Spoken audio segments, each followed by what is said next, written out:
Olá, tudo bem? Eu sou o Luiz e esse é o Money Mind, um programa que foi feito para você destravar a sua mente financeira e assim poder acabar com as preocupações com o dinheiro e conseguir realizar mais sonhos.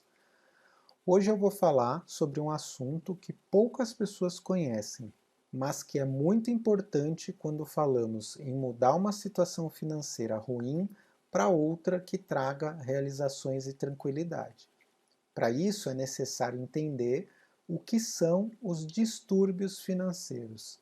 E os criadores dos conceitos apresentados nesse vídeo são os psicólogos americanos Ted e Brad Klontz, que desenvolveram inúmeras pesquisas e estudos através de um extenso trabalho com pessoas que sofriam desses distúrbios e que, ao conseguirem entender as suas atitudes e a influência dos distúrbios nos seus comportamentos, puderam tratar as dores ou traumas emocionais relativos ao dinheiro e assim conseguiram modificar as suas vidas financeiras e também em outros campos, como a vida social, profissional e a familiar.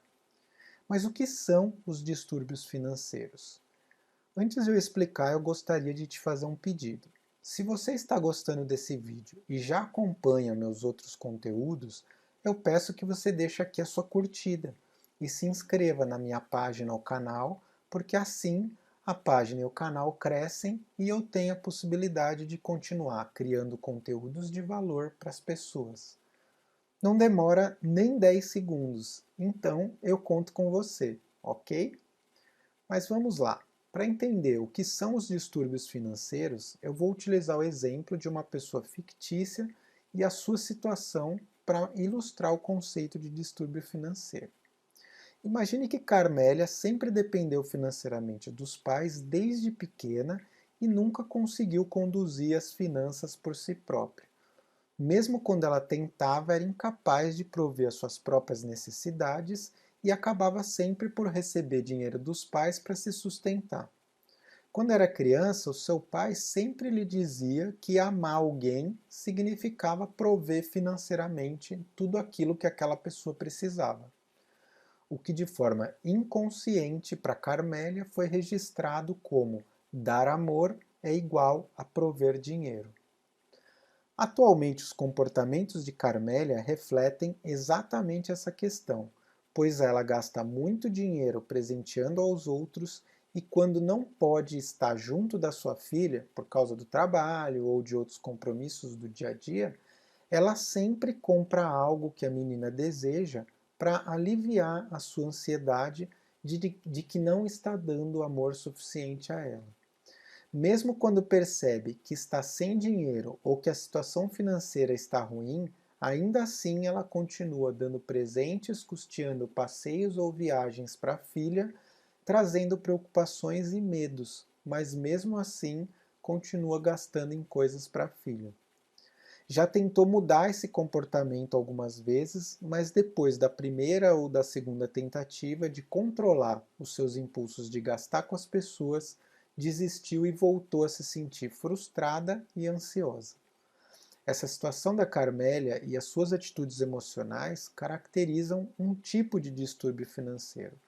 Segundo o conceito de Ted e Brad Klontz, os distúrbios financeiros são comportamentos autodestrutivos relacionados ao dinheiro e que trazem estresse, ansiedade, sofrimento emocional e incapacidade a áreas importantes da vida. No caso de Carmélia, ela sofre de um distúrbio de dependência financeira, que desenvolveu devido à relação com o dinheiro que construiu em função do que vivenciou com os seus pais lá na infância. Mas esse não é o único tipo de distúrbio existente, e várias pessoas sofrem com os distúrbios financeiros e nem sabem o que está acontecendo, porque na verdade passaram a vida toda com o problema e só conseguem enxergar os seus próprios comportamentos, que as colocam frequentemente em situações ruins. Mas então, isso significa que se uma pessoa comete um erro financeiro, ela tem um distúrbio? Não, claro que não. Cometer erros isolados ou pontuais nas decisões financeiras fazem parte da vida e, inclusive, servem para aprender e para melhorar a forma de administrar o dinheiro. Mas quando os mesmos erros se tornam repetitivos, eles podem sim caracterizar um distúrbio. Quem nunca se arrependeu de realizar uma compra de algo que nunca usou ou que quando chegou em casa percebeu que nem tinha gostado tanto daquilo, mas acabou comprando por impulso? Nesse caso, isso não significa possuir um problema mais grave, e sim uma decisão ruim tomada em um momento que certamente teve influência de vários fatores. Em geral, uma pessoa que está sofrendo de um distúrbio financeiro sabe que precisa mudar os seus comportamentos, sofre repetidas vezes pelo mesmo motivo, mas não consegue mudar, ou, como na história de Carmélia, pode até conseguir durante algum tempo, mas a mudança não persiste por muito tempo. Isso é bastante comum com pessoas que gastam demais com compras, não conseguem mudar esse comportamento ou, quando conseguem, começam a se sentir ansiosas e tensas e, para aliviar essas sensações, voltam a comprar. Porém, passado o êxtase do momento da compra, vem a sensação de frustração, decepção e preocupação com o valor da fatura do cartão de crédito que vai chegar. Durante a minha trajetória como mentor financeiro, tive vários exemplos de clientes que sofriam com comportamentos destrutivos e que, mesmo quando tentavam se organizar financeiramente, não conseguiam porque sempre repetiam hábitos que já traziam há bastante tempo.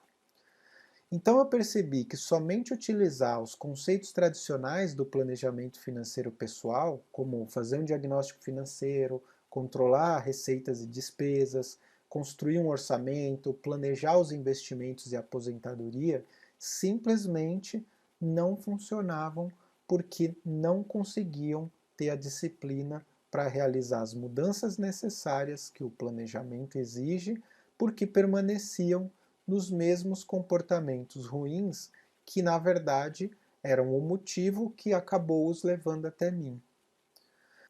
Quando comecei a entender por que isso acontecia e a ajudá-los a compreender as suas formas de lidar com o dinheiro, as transformações começaram a aparecer e as suas situações financeiras começaram a mudar de verdade. Mas como se desenvolve um distúrbio financeiro? Eles iniciam com a criação de preceitos financeiros, que nada mais são do que crenças negativas relacionadas ao dinheiro que estão enraizadas no nosso cérebro inconsciente e que foram construídas durante a infância como fruto de experiências dolorosas com o dinheiro ou no trato dele, nas dificuldades emocionais, no desequilíbrio familiar existente no passado, nas estratégias frustradas para a solução desses problemas ou frequentemente numa combinação de todos esses fatores. Mas, como eu mencionei anteriormente, não são erros isolados que caracterizam uma situação como um distúrbio. Normalmente, uma pessoa que sofre desse tipo de problema apresenta diversos sintomas, como, por exemplo, ansiedade, preocupação ou desespero em relação à própria situação financeira, não conseguir guardar dinheiro, excesso de dívidas, estar quebrada financeiramente, se envolver em constantes conflitos sobre dinheiro com familiares, amigos ou colegas de trabalho e incapacidade de manter mudança nos comportamentos financeiros. Além desses sintomas, uma pessoa pode perceber que está sofrendo de um distúrbio financeiro quando ela começa a descobrir as suas crenças negativas sobre dinheiro, seus preceitos financeiros. Acreditar em frases como mais dinheiro tornará as coisas melhores, ou dinheiro é ruim, eu não mereço dinheiro, dinheiro não é importante, ou se você for bom, o universo suprirá todas as suas necessidades, são preceitos financeiros que podem levar a pessoa a comportamentos destrutivos que, reiterados repetidas vezes, poderão desenvolver um distúrbio financeiro. Esses distúrbios normalmente levam algum tempo para se formar e, pelo fato de cada pessoa ter particularidades únicas, as suas manifestações também variam de pessoa para pessoa. No trabalho de pesquisa dos psicólogos Ted e Brad Klontz, eles catalogaram e dividiram os distúrbios financeiros em 12 tipos diferentes que eu vou mostrar agora. O primeiro deles é o gasto excessivo, onde a pessoa gasta mais do que ganha, mesmo sabendo que isso vai colocá-la numa situação financeira ruim. Compra coisas mesmo que não possa pagá-las depois, não consegue manter um orçamento, está sempre sem dinheiro no final do mês e evita olhar os extratos bancários com medo do que vai ver. Na versão mais extrema desse distúrbio, temos os compradores compulsivos, onde a situação já se tornou patológica e a pessoa não consegue resistir aos impulsos de comprar e, assim, compra para esquecer dos problemas e se sentir melhor, visto que o objetivo nesse caso não se refere mais ao objeto que está sendo adquirido, mas sim de satisfazer uma necessidade de aliviar uma dor emocional que em um primeiro momento é satisfeita com as compras, mas que logo depois se transforma em angústia, frustração e mais dor emocional, o que motiva uma nova compra, transformando isso num círculo vicioso. O segundo tipo é correr riscos irracionais, onde também na versão mais extrema temos o jogo de azar patológico. Nesse caso, a pessoa que sofre desse tipo de distúrbio tem problemas para controlar a necessidade de jogar e joga para aliviar o estresse ou para se sentir melhor.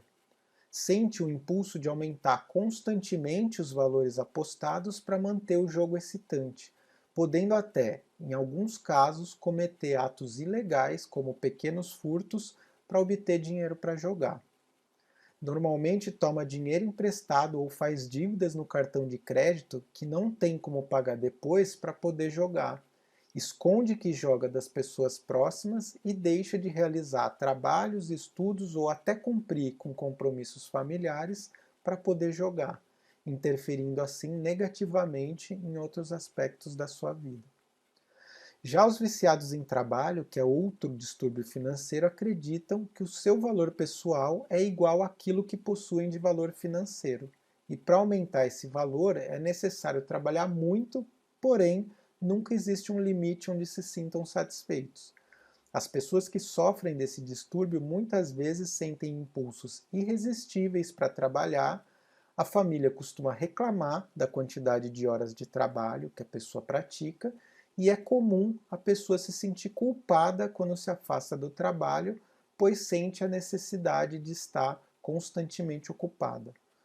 Muitas vezes perde eventos familiares importantes porque está trabalhando e tem problemas para terminar os projetos que começa porque acreditam que eles nunca estão perfeitos o suficiente. E não é incomum terem dificuldades para dormir ou manter o sono porque estão sempre pensando no trabalho. Existem também os acumuladores compulsivos, que são pessoas que não conseguem se desapegar das suas coisas, mesmo que não haja nenhuma utilidade para as mesmas, que sejam descartáveis ou até mesmo inúteis. Quem sofre do distúrbio de acumulação compulsiva tem dificuldade em jogar as coisas fora, mesmo que não tenham valor e que a sua casa já esteja cheia de coisas que não utiliza, que ficam amontoadas e que causam problemas para a utilização dos espaços por causa da desordem. Sentem-se emocionalmente ligadas às suas coisas e com a sensação de que estão perdendo uma parte de si próprias quando pensam em jogar algo fora, porque essas coisas lhe dão uma sensação de segurança e proteção. Por mais que possa parecer contraintuitivo, gastar menos do que o necessário também é um distúrbio financeiro, porque leva a pessoa a viver uma vida de privações, lidando sempre com a insegurança de que o dinheiro que possuem nunca será suficiente para garantir a tranquilidade em eventuais imprevistos. Assim, evitam gastar dinheiro, mesmo que possam pagar por aquilo que desejam e mesmo possuindo dinheiro guardado, se recusam a gastá-lo por medo, se negando até mesmo a gastar nas coisas mais básicas. Isso cria uma situação de avareza que leva a uma péssima qualidade de vida, mesmo tendo condições de viver com tranquilidade e bem-estar. Em uma sociedade que valoriza muito o dinheiro, a rejeição financeira, outro dos distúrbios, apresenta uma contradição interessante. Embora a maioria das pessoas demonstrem a vontade de enriquecer e ter mais dinheiro, muitos se sentem culpados por possuí-lo. É quase que como se possuir mais dinheiro fosse algo errado ou imoral. As pessoas que são vítimas da rejeição financeira normalmente desenvolveram o preceito financeiro de que dinheiro é ruim. E se dinheiro é ruim, por consequência, as pessoas que têm dinheiro também são. Muitas pessoas que sofrem de baixa autoestima sentem-se indignas ou não merecedoras do dinheiro que ganham, passando a acreditar que ter mais dinheiro significaria deixar de ser uma boa pessoa. Por conta disso, acabam por não desfrutar dos recursos que têm ou gastam de forma irracional, fazendo um voto de pobreza inconsciente. O sexto tipo de distúrbio financeiro é conhecido como negação financeira, e nesse caso a pessoa evita ao máximo pensar nas questões que envolvem dinheiro e buscam minimizar os problemas na tentativa de não ter que enfrentar a dura realidade. Isso se deve a um mecanismo de defesa que o nosso cérebro emocional tem e que foi projetado para reduzir a ansiedade e a vergonha em relação a esses problemas.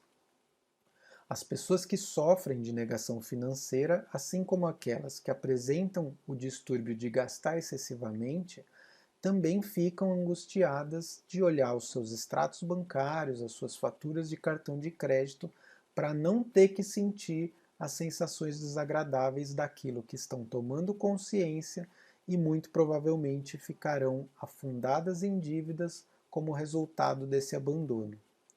Também evitam economizar ou acumular dinheiro para enriquecer, porque não querem pensar em dinheiro de nenhuma forma. Normalmente cobram ou recebem menos do que vale o seu trabalho e até mesmo se sentem culpadas por estarem sendo pagas pelo trabalho que estão fazendo.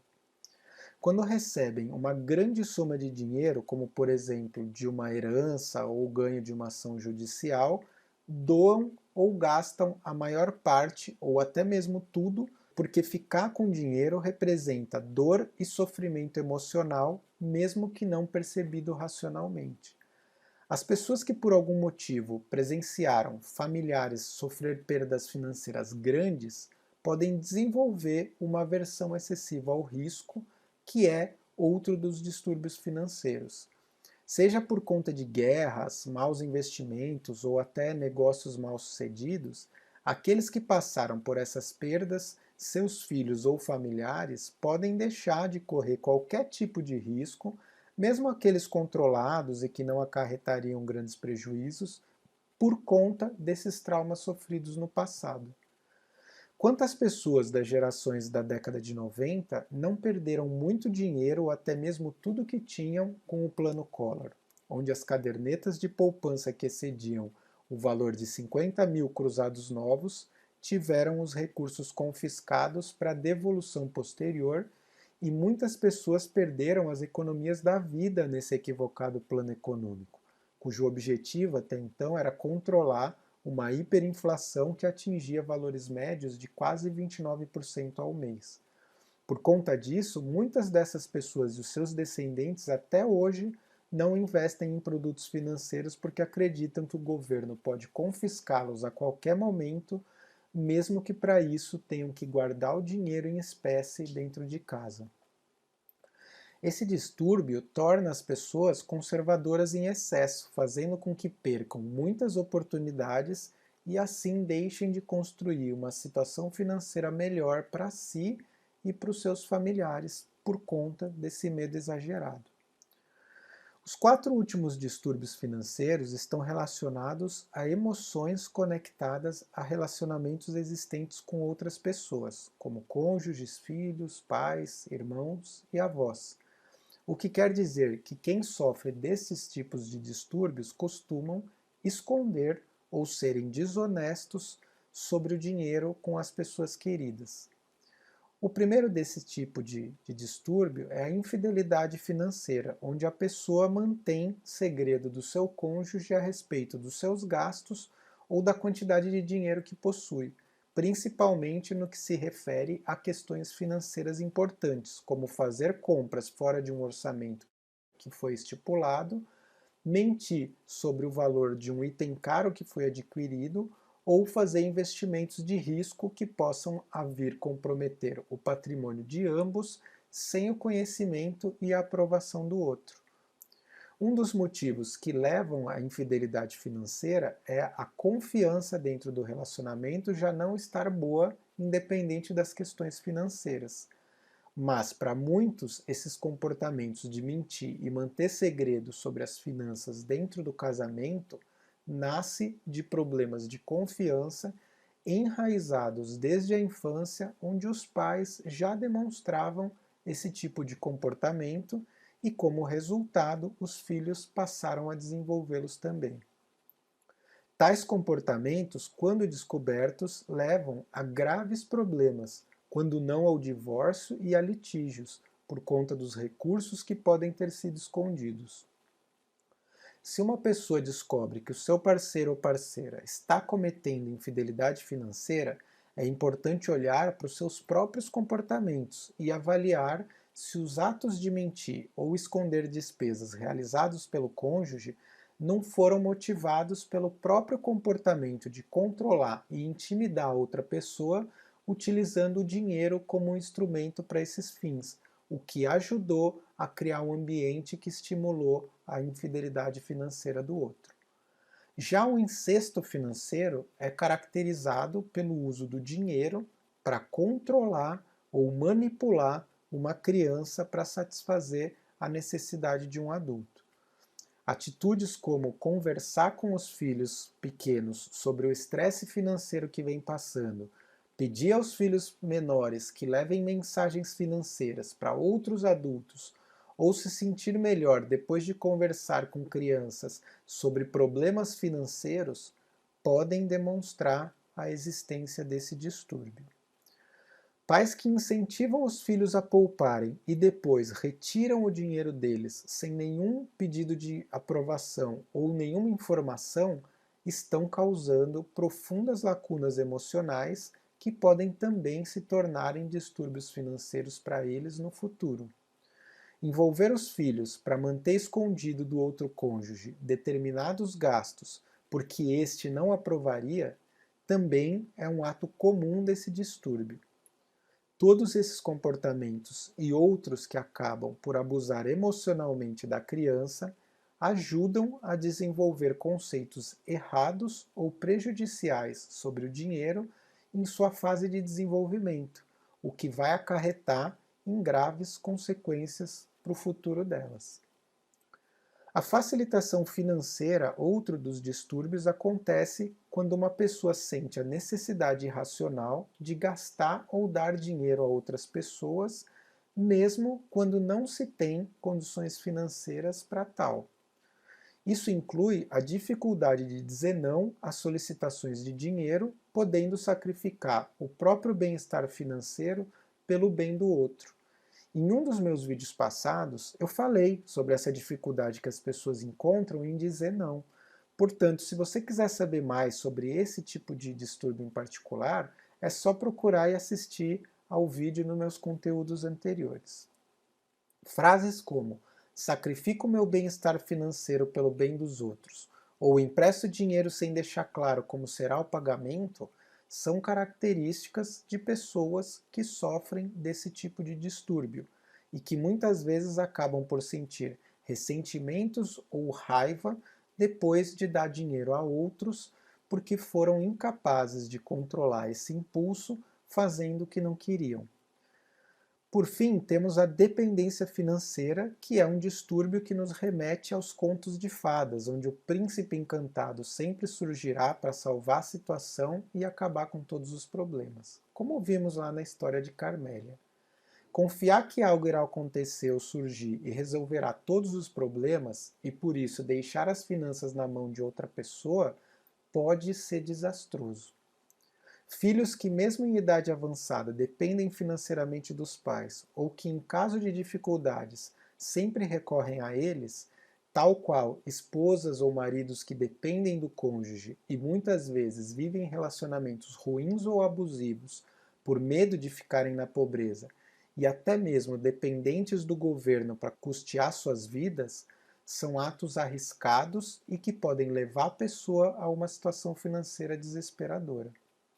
Quando em uma família o papel de provedor dos recursos está nas mãos de uma única pessoa, a saúde financeira de todos está em risco, porque quando uma crise surgir para esse provedor, todos serão afetados. As pessoas que sofrem da dependência financeira muitas vezes não entendem bem como o dinheiro funciona e não acreditam que precisam saber, pois quando precisarem, recorrem às pessoas de quem são dependentes para resolverem a situação por ela. Porém, quando essa situação acaba por mudar, por qualquer motivo que seja, a pessoa se vê em uma situação de desespero, abandono e sem saber a quem recorrer. Mas como resolver os distúrbios financeiros? Como esses distúrbios surgem de assuntos mal resolvidos no passado e que estão associados a acontecimentos que foram dolorosos conectados ao dinheiro de forma direta ou indiretamente, para conseguir realizar uma mudança permanente e resolver os distúrbios, é necessária a resolução desses assuntos relacionados aos eventos traumáticos e dolorosos do passado, e para tal não existe outra forma do que tratar as feridas, o que muitas vezes as pessoas relutam em fazer.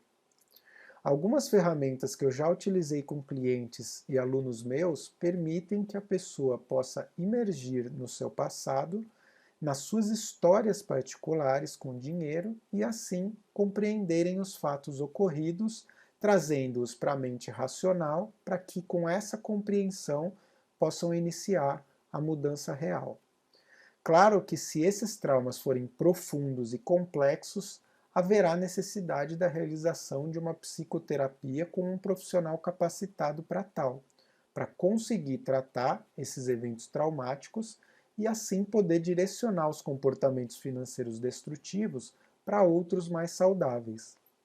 Encarar esses fatos e dores do passado vai permitir à pessoa reescrever os seus preceitos financeiros com interpretações mais assertivas, podendo assim viver de forma mais benéfica o presente, assim como também vai permitir desbloquear as travas que afetavam a possibilidade de desenvolvimento de um planejamento financeiro sem cair naquele loop de iniciar e parar em função dos comportamentos destrutivos que existiam e que foram redirecionados. Eu espero que você tenha gostado desse conteúdo e que fique ligado ou ligada no meu canal do YouTube e nas minhas páginas do Facebook e do Instagram, porque toda semana tem vídeo novo nesses locais. Nos vemos em breve. Até mais!